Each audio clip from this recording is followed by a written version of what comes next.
There's a lot of people using your name. You know who they are. And I asked, I said, as a friend, are you willing to be able to speak about it publicly on the show for the very first time? Oh, here we go. Here we go. Please help me understand what this guy's talking about. And I think this will create maybe a laugh or two. But, you know, go to the bank, get you a Roth. Roth IRA. Put $3,000 a year in there, right? Don't touch it until it matures. And it matures every day, all right? I guarantee you $3.7 million. You guarantee that? 3.7. What's your name? Kevin Johnson. Kevin Johnson. Now listen, when I get that 3.7 million, I'm gonna be looking for you. Tell you something else. Best advice I can give you, start looking at investment. I'm gonna show you one quick investment you would never imagine. All you gotta do is go to Morgan Stanley. I got me Morgan Stanley account. Okay, go to Morgan Stanley and ask them for mutual fund and energy. Right. Take $20,000. You get $3,000 every 90 days. For forever. Forever. One time payment. One time investment. So me, I'm 23. I plan on living to 107. So $3,000 for 107 years for 90 days. Yep. Every 90 days. Here it is. It's $12,000 a year. All right, what in the world are they talking about? I don't know if I understand that Morgan Stanley play all that well. I might have to let you speak on that one. But when it comes to the Roth IRA, I mean, you can contribute up to, I believe, almost $7,000 into a Roth IRA.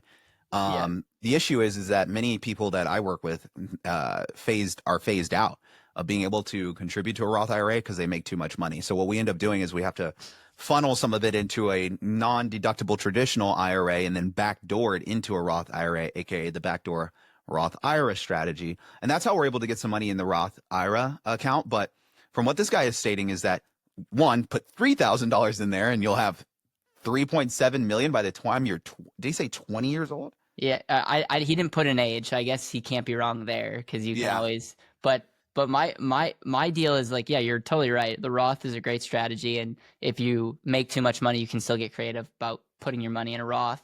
My issue is like, I didn't understand. As you put $20,000 and then every quarter you're able to take $3,000 out. Like I would love to see underlying investment because the math just doesn't.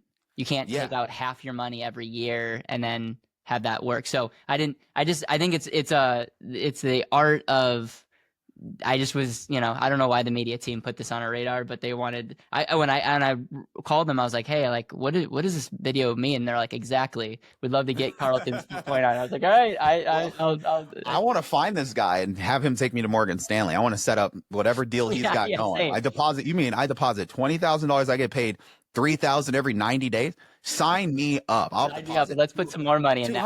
$250,000. How much I get every 90 days? Morgan Ponzi. That's what it's called. All right, we got another guy, and he's got the 5 ways to pay less in taxes. And let me I think you've probably seen some of his stuff. Let me pull him up.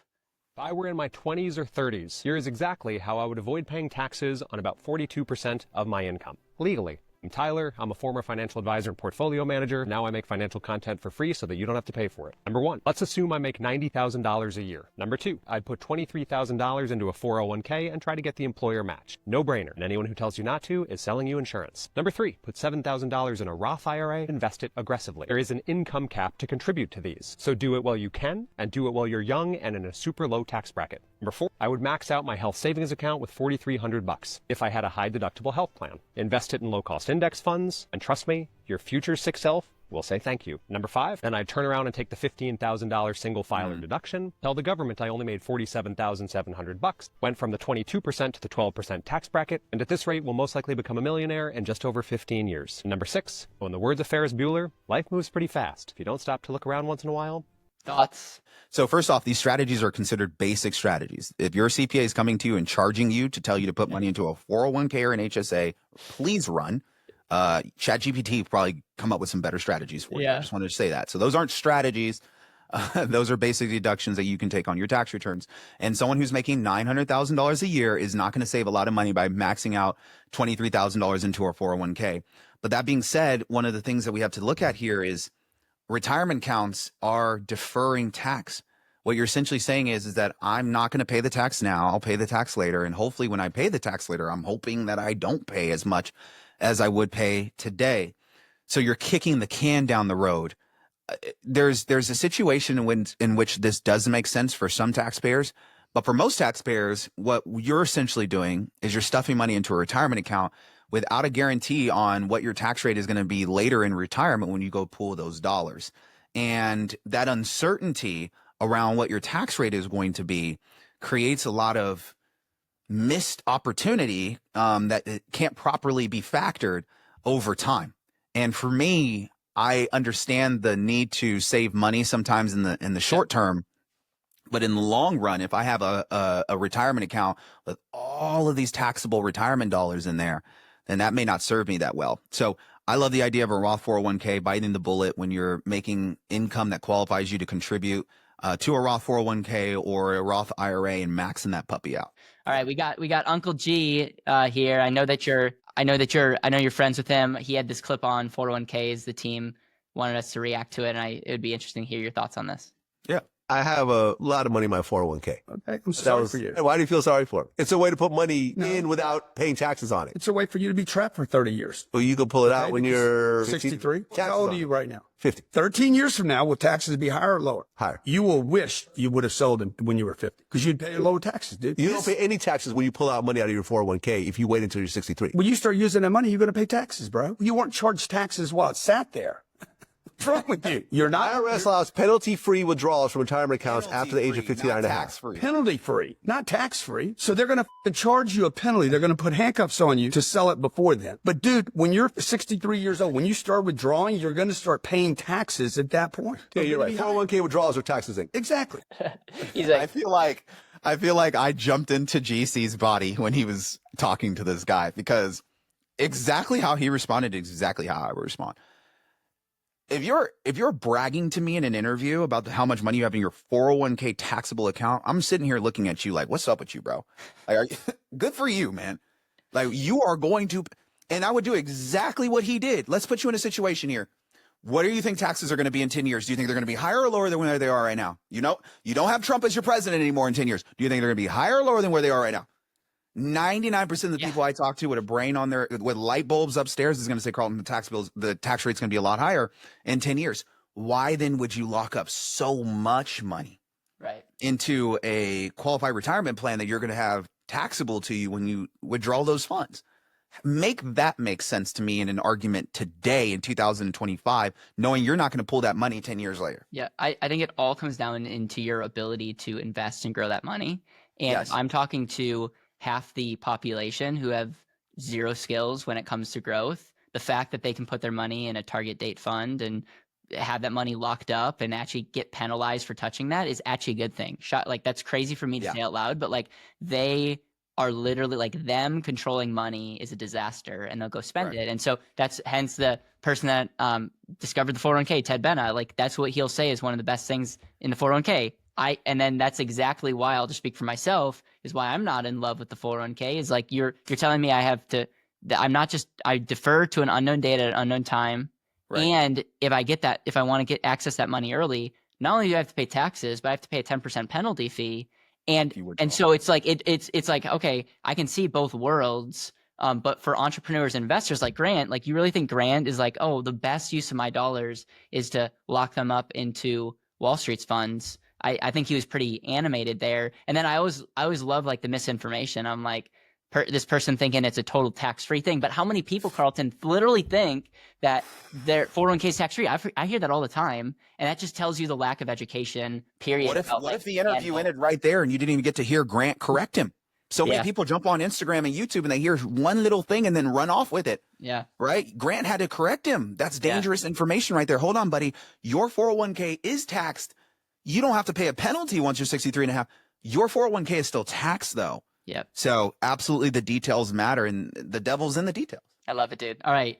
We got one more reaction, and I got your permission to talk about this before, because I love you, dude. You're on top. You're the punching bag. People are essentially, there are people behind the scenes that want to increase their status. And I said, dude, there's a lot of people using your name. You know who they are. And I asked, I said, as a friend, are you willing to be able to speak about it publicly on the show for the very first time? And and so thank you. I'll let you take this where you may. But let me tee up a video that has gone crazy viral. And I just want to give you your flowers before we tee this up. I bought my first watch thanks to you, thanks to some encouragement. So I'm not as I don't have the nicest watch collection yet, but I'm on my way. And let's go. But with all that, let me pull this thing up. Oh, here we go. Here we go. I can't write off a Rolex, but if I start a YouTube channel where I talk about watch trading and I start buying Rolexes and watches and hold them as inventory, the Rolexes that I spent my money on are inventory for my business, which now makes my watches ordinary, necessary, and reasonable in the pursuit of income underneath code section 162A. Ladies and gentlemen, what do we have dead wrong at the YouTube channel distractor 162A, ordinary, necessary, reasonable, no matter how many times he says 162A, that doesn't make it the only code section for inventory. It is code section 471. And under code section 471, inventory is typically capitalized, which quite literally means it is not deducted. But let's say you qualify for one of the exceptions and deduct it. It doesn't really matter because when you resell the inventory, it's going to then be taxed and you won't even get the benefit of that deduction. If you're genuinely in the business of actually reselling it, you wouldn't typically have that long of a sales cycle. And for more accurate tax advice from a tax attorney, subscribe. Yeah. All right, dude. First time publicly sharing this. Oh, yeah, bro. First off, kudos to Jasmine DiLucci for, jumping on top of my videos and, putting her expertise over it. I think that in this space, there is a lot of misinformation 24/7 that goes out, and all she's doing is trying to protect people. I've seen it happen where people have taken my videos out of context and have rushed off to go do things incorrectly. And I understand what my superpower is.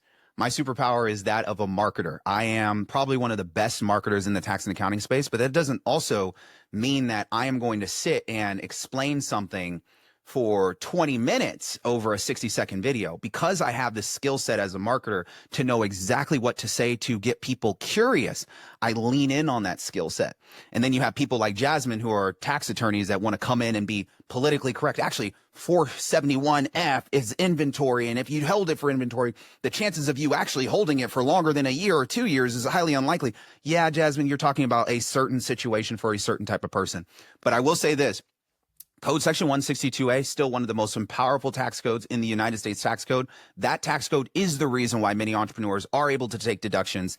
And I want to see more tax experts, including Jasmine, teaching entrepreneurs how to use code section 162A, how to use inventory to their advantage and capitalizing it over time, and teaching people the ways and how they can leverage the tax code instead of just saying, nope, you can't do that. Nope, you can't do that. No, you can't. Show us what you can do then. Exactly. What is possible, because your channel and what you're doing is really just coming off of somebody else's videos and saying, hey, in tax court, it would hold up like this, and tax court hold up like that. Very valid, very, very respected and grateful for that content. But I want to see us kind of coming around to some content around where you're showing people how to actually leverage the tax code. Listen, Jasmine, if you're watching this and you want to hop on, I would be honored to host an exchange where there can be back and forth conversations. That's an open invite. Here's what I'll say is, and I have this on a micro scale on the insurance side, because we're doing things differently. We're going to events and people are feeling very threatened. They're feeling threatened that this young kid's out there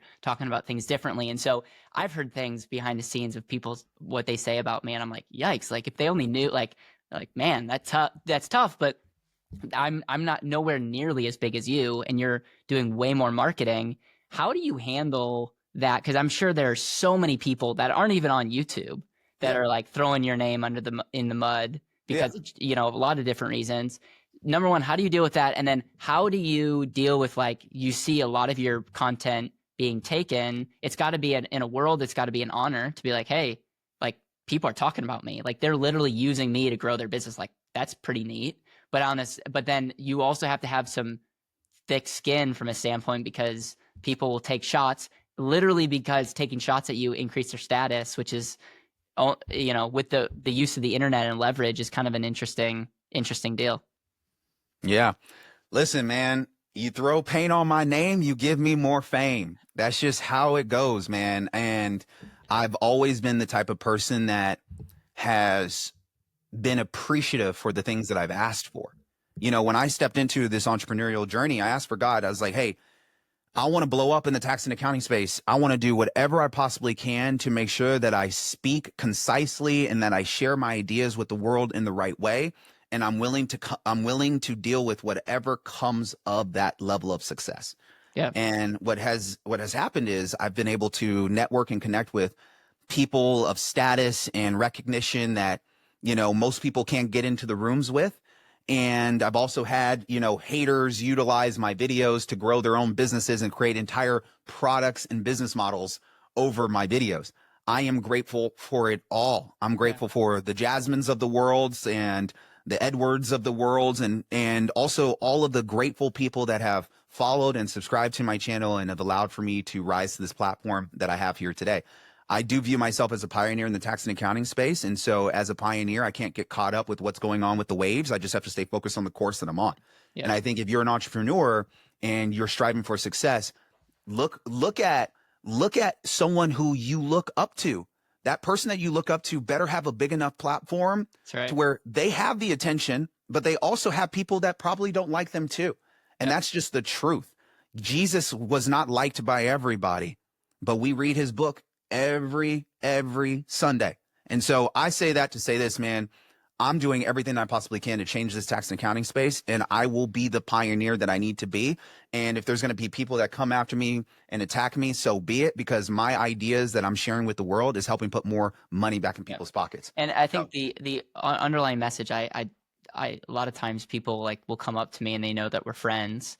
And I literally had someone the other day who was like, dude, I started watching he was 19 years old and was already crushing it in business. And he's like, Karlton was one of the people that I watched, and you gave him the belief to do what he's currently doing. And so I think it's like in anything, it's like, we're all, I make mistakes all the time, and we have to be humble enough to be like, great point, let's get better. But we can be so afraid to act and it's like, what's the ripple effect of you only making our videos that have to be compliance approved? It's like, no, we got to create content that gets people to start thinking differently. And the internet will humble us in a second too. They'll keep us in check. So I just appreciate you sharing that, because I know how you roll behind the scenes, and I just wanted to get your 2 cents on that. There's other videos of you talking about haircut and all. What would be your thoughts on? I know that I think Jasmine, I saw a video that Jasmine was like, you can't deduct your haircuts and all. I can. I'm going to deduct my haircuts. I'm going to deduct my haircuts. Yeah, not every business owner can deduct their haircuts. Not every business owner is making, $250,000 from YouTube videos, a year, right? But my YouTube channel does, and I'm on YouTube 2-3 times a week. So my barber is close to $500, $700 a month. Most people aren't spending $500, $700 a month on a haircut, let alone on camera 15 to 20 times a month. But I would argue that most actors and actresses that are working in movie and film production are most likely getting their hair and makeup done on a day in or day out basis, and are most likely spending more than the average folk to spend for their haircuts and makeup. So that's an ordinary and necessary expense for an actor and actress. I am not doing anything different than an actor and actress when I'm doing productions, sitting here at the desk on a Monday, Tuesday, Wednesday, Thursday. So in my mind, if I were to be questioned by this, I have an approach that I would take if I were to be questioned by this. But if you're sitting here saying, oh my gosh, somebody told me I can never do this, that's totally up to you if you want to listen to their advice. I come from the advice, there's always something you can do. Right. There's always a way in which you can figure it out. And my channel and what my voice is going to be known for is for curiosity. I challenge people to get curious about the tax code. Go do research. Go figure out, how are other people doing it? How did Donald Trump pay $600 in federal income taxes and you paid $60,000 in federal income taxes? I want you to question things. There's plenty of tax experts that are going to tell you, no, you can't do that. There's tons of Jasmine DiLucci's out there going to tell you, no. I'm Karlton Dennis. I'm telling you, yes, you can. And there's always a way in which we can figure it out, and we can do so without Uncle Sam knocking on our door.